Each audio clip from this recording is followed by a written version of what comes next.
Hello everyone, welcome back, and today I'm here with Michael from Nuremberg. We are here in Berlin at the workshop we're doing this year, and I would just like to know from you, Michael, maybe you can introduce yourself to the people who don't know you.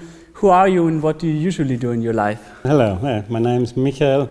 It's a pleasure for me to be here. I'm a hobby musician. I've started at the age of like 10 years with the cello playing, but the piano always was like a childhood dream to learn. But unfortunately in my parents' house there was no piano, so it was asking my mom for buying me a cello. It would be inappropriate to ask also for a piano. So I fulfilled my dream 10 years ago, and I started playing piano first a bit autodidactic, and then I continued. Yeah, wonderful. And what is your journey so far with the piano? I mean, your daily life, maybe you can talk a bit like what you usually do and how you implement the piano into your practice, because I've heard many non-professional players, they say, I just don't have time for practice, but we see from many people from the group and also from you that there's always time to squeeze in some things. So how does your day usually look like? And how do you make room for the piano? Well, it's a challenge. I'm a building physicist, so there's also the connection with the acoustic in my professional life. And I'm a manager of a small company, so there's not really a lot of time, so I have to organize my practicing time a lot. So sometimes I try a bit in the morning before I go to office to play like 15 minutes, half an hour, and before evening in the evening 9 to 10, like 1 hour. That's what I try to organize at least 5 days a week, but it needs a bit of organization and a bit of discipline to have your practicing times. But well, it's possible, but I have to admit it's challenging. Mm-hmm. And Michael, what was your starting situation before we started? How did you usually practice, and what were your challenges before we started our collaboration? Well, the first year I was like autodidact, and then I had lessons in the music school, but it was not the right format for me to have like every week 1 hour. So then I switched to an online format. But after several years with this teacher, I thought I need a new impulse or new inputs. And then it was like, thanks to the good marketing abilities of Aaron, he just contacted me, or I contacted him in the right time where I was like open to try something new. So it was, I felt I need a new impulse, a new push from outside to approve, and it was a coincidence that my feeling need something new, and the feeling of Aaron to contact me coincided, so that's why I'm here. Yeah, what I found very interesting from what you just said, because most people are rather skeptical about online things. What I heard here, people say, will it ever work that you do things online? What made you familiar with it, and like, why did you think in the first place working online is better than just going to the music school with a teacher working one-on-one? Because you said you already had that shift before we started working. What encouraged you to do so, and why did you think it was possible? For me, it was, as I told, I had already an online teacher before, so this fear I already overcome before I started with you.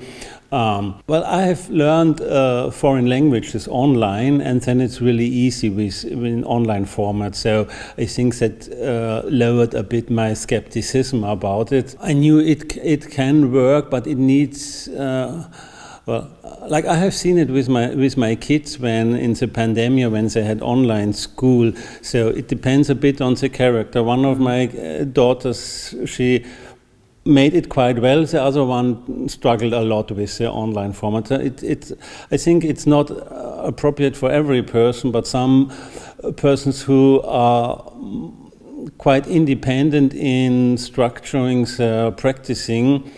It can be good, and you just need sometimes a bit of the outer perspective on your playing, and then you work with it in your daily or weekly routine, and then you get a new impulse. So then it works quite well. And now we work since, I think, few months. You started beginning of the year, January, yes. in January.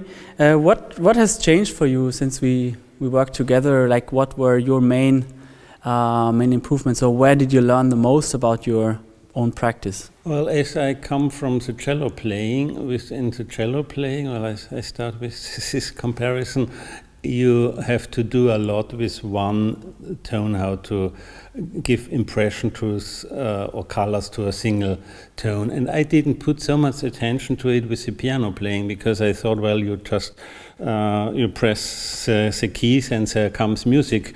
And now I learned you have a lot of options to form colors and different sounds on the piano, and that's what I have learned in these months to dynamic and colors, and give it to the piano playing. I'm still on this process, and sometimes and Aaron has analyzed it quite fast where it lacks in my playing. So that's what I've learned in this months, and of course it doesn't come just in 1 week and you are making advance. You still have to be focused and to practice a lot, but with the right method, so it gives you more improvement. Yeah, wonderful. And I mean, what would you say? We talked about the color of the different sounds. Would you say it's rather a question of imagination, or is it rather a question of technique or knowledge on how to practice, or like a combination? And how do you now approach your practice differently in order to make that happen in your playing? Well, I think it comes from both. It comes from the imagination. You have to, you need an idea how it should sound, but that's not all. Most teachers say, well, play more expressive or something like this, but then, well, how do I do it? So then there's sometimes lacking the translation of this abstract description of how something should sound and how to do it on the piano. So the mechanical part of it, how to touch the key, how to move with your arms, how the muscles should give tension or relaxation. So that's what helps, and here Aaron has a great ability to translate these characterizations of music feelings into mechanical doing.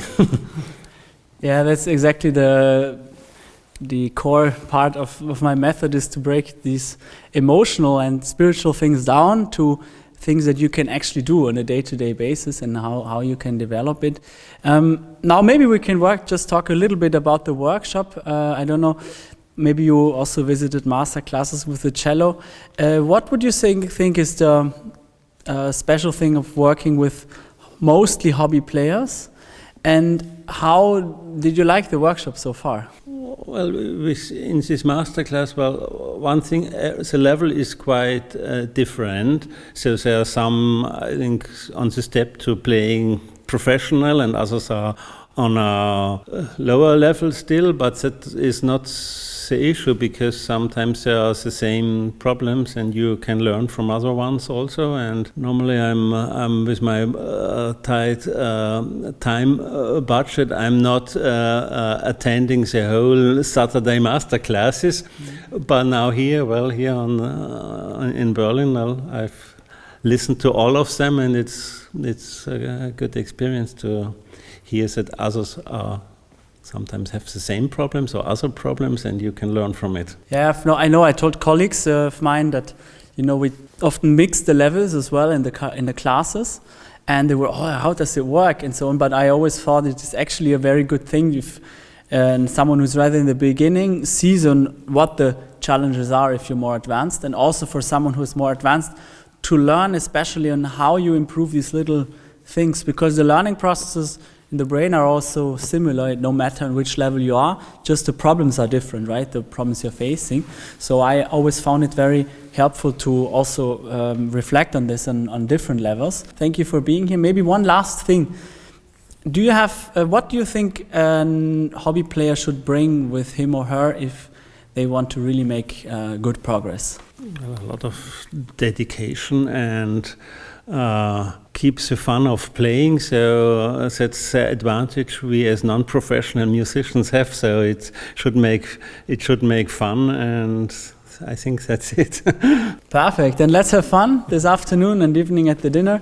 If you also want to have fun with us, if you want to maybe join a workshop in Berlin, or if you simply want to get better and you have the feeling you don't have enough time, then I might be able to help you. Just sign up for a free first lesson at aaronpilson.com/academy, and we'll figure out, as we did with Michael, how you can implement the piano playing into your daily life. So thanks for being here, Michael, and we see each other again in the next video. Bye-bye.